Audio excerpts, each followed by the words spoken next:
Paradigm shifters rarely bring their new paradigms into the world all by themselves.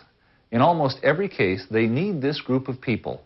A group of people so important that without them, the new paradigm will emerge slowly, if at all.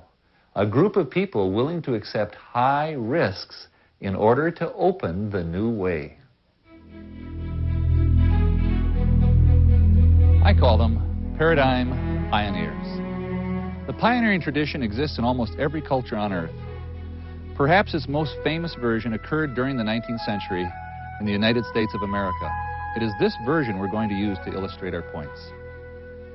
It was across the plains and through those mountains that the pioneers of the American West went. They came from all over the world to open the territory. And after they were successful, they were followed by the settlers. I think we all know the difference between a pioneer and a settler. It's always the settler who's calling out over the horizon, "Is it safe out there now?" And the voice calling back, "Sure, it's safe out there," is the pioneer, because the pioneer went out first and made it safe. People of the pioneering spirit are almost always in the first wave because they recognize the new and the better before anybody else does. And yet, because they are first, the pioneers are considered high risk takers. And the settlers, because they go out later, are considered low risk takers. In the 21st century, I believe it will be the settlers who are at high risk.